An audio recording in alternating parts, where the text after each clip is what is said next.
ನಮಸ್ಕಾರ ಬಂಧುಗಳೇ, ನಿಮಗೆಲ್ಲರಿಗೂ ಜೀವನಯಾನ ಯೂಟ್ಯೂಬ್ ಚಾನೆಲ್ಗೆ ಸ್ವಾಗತ.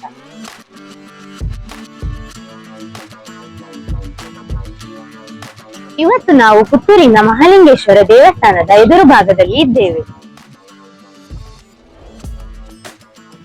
ದೀಪಾವಳಿಯ ಪ್ರಯುಕ್ತ ನಮ್ಮ ಪುತ್ತೂರಿಗೆ ಬೇರೆ ಬೇರೆ ಊರುಗಳಿಂದ ದೀಪದ ವ್ಯಾಪಾರಿಗಳು ಬಂದಿರುತ್ತಾರೆ.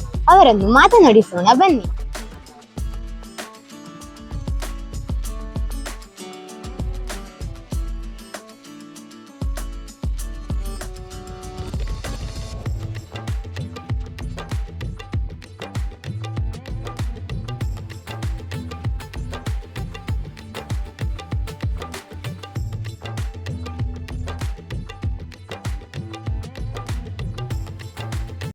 ರಾಕೇಶ್ ರಾವ್ ಅಂತೇಳಿ ಮೈಸೂರಿಂದ ಬಂದಿರೋದು.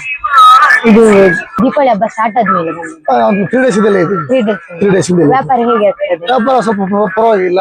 ನೆನ್ನೆ ಒಳ್ಳೆ ಸ್ವಲ್ಪ ವ್ಯಾಪಾರ ಆಯ್ತು. ಈ ಸ್ವಲ್ಪ ಮಧ್ಯಾಹ್ನ ಮೇಲೆ ನೋಡ್ಬೇಕು ಹಬ್ಬದ ವಾತಾವರಣ. ವ್ಯಾಪಾರ ಆಗ್ತದೆ ದಿನಕ್ಕೆ ಅದು ಜನ ಬಂದಾಗಿ ಕೆಲವೊಂದು ದಿನ 25,000 50,000 ಆಗುತ್ತೆ. ನೈಟ್ ವ್ಯಾಪಾರ ಆಗ್ತದ? ನೈಟ್ 10 ಗಂಟೆ 11 ಗಂಟೆ ವ್ಯಾಪಾರ ಮಾಡಿದ್ವಿ. ನೀವೇ ಮಾಡುದಾ ಇಲ್ಲ ನೀವು ಬೇರೆಯವರಿಂದ ಕೊಂಡು ಹೋಗಿ? ಹೌದಾ, ಎಲ್ಲಿಂದ ತಗೊಳ್ಳುದು? ಮೈಸೂರಿಂದ ತರಿಸಿ. ಜನಗಳ ರೆಸ್ಪಾನ್ಸ್ ಹೇಗಿದೆ? ಜನರು ತುಂಬಾ ಚೆನ್ನಾಗಿದೆ, ಬರ್ತಾ ಇದಾರೆ. ಈಗ ಸ್ವಲ್ಪ ಜನ ಕಮ್ಮಿ ಆಗಿದೆ. ನೋಡಿ ಬರುವಾಗ ನೋಡಿರ್ಬೋದು ತುಂಬಾ ರಶ್ ಇತ್ತು. ಈಗ ಸ್ವಲ್ಪ ಜನ ಸ್ವಲ್ಪ ಕಮ್ಮಿ ಆಗಿದ್ದಾರೆ. ಹಬ್ಬ ಟೈಮ್ ಅಲ್ಲ, ಎಲ್ಲ ರೆಡಿ ಗಿಡಿಯಾಗಿ ಮಿಡಿಯಾಗಿ ಅವ್ರ ಪೂಜೆ ಪುನಸ್ಕಾರ ಮಾಡ್ಕೊಂಡು ಹೋಗ್ತೀವಿ. ಮಧ್ಯಾಹ್ನ ಮೇಲೆ ಆದ್ರೆ ಜನ ಒಳ್ಳೆ ರಶ್ ಆಗ್ತದೆ. ರೈಟ್ 11 ಒಳ್ಳೆ ಜನ ಇರ್ತಾರೆ. ನಮ್ಮ ಮಹಾಲಿಂಗೇಶ್ವರ ಸ್ವಾಮಿ ಅವರ ಆಶೀರ್ವಾದ ಪುತ್ತೂರು ಜನಗಳ ಬಗ್ಗೆ ಪುತ್ತೂರಿಗೆ ಒಳ್ಳೆ ಪ್ರಶಂಸೆ ಮಾಡ್ತೇವೆ. ಯಾಕಂದ್ರೆ ಒಳ್ಳೆ ಜನ, ನಮ್ಮ ತುಳುನಾಡು ಜನನೇ ಒಳ್ಳೆ ಜನ.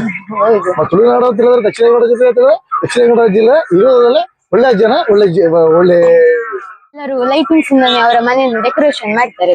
ಈಗ ದೀಪ ಎಲ್ಲ ಕಮ್ಮಿ, ಆಗ ನಿಮ್ಮ ಇದು ಹೇಗೆ ರೆಸ್ಪಾನ್ಸ್ ಮಾಡ್ತಾರೆ? ನೀವು ಯಾವಾಗ ಬೇಕಾದ್ರೆ ಲೈಟ್ ಹಾಕೋಬಹುದು. ದೀಪಾವಳಿ ಇದೆಯಲ್ಲ, ಆ ದೀಪಾವಳಿ ದಿನ ಪ್ರತಿಯೊಂದು ನಮ್ಮಲ್ಲಿ ನಮ್ಮ ಹಿಂದೂ ಸಂಸ್ಕೃತಿಯಲ್ಲಿ ಏನ್ ಮಾಡ್ತಾ ಇದ್ರೆ, ನಾಳೆ ಸ್ಟಾರ್ಟ್ ಆದ್ರೆ ಅಪ್ ಟು ಲಾಸ್ಟ್ ಕಾರ್ತಿಕವರೆಗೂ ಪ್ರತಿ ಸೋಮವಾರ ದೀಪ ಹಚ್ಚಿ ಮನೆ ಪೂಜೆ ಮಾಡಿ ಅದು ಪ್ರಶಂಸೆ ಮಾಡಿ ಅದು ಮನೇಲಿ ಏನ್ ನೈವೇದ್ಯ ಮಾಡಿ ಸೋಮವಾರ ಬಹಳ ಒಂದು ಲಾಸ್ಟ್ ಕೊನೆ ಕಾರ್ತಿಕ ಅಂತ ಬರುತ್ತಲ್ಲ, ಅಲ್ಲಿ ಬಹಳ ಚೆನ್ನಾಗಿ ದೀಪ ಹಚ್ತಾನೆ ಇರ್ತಾರೆ.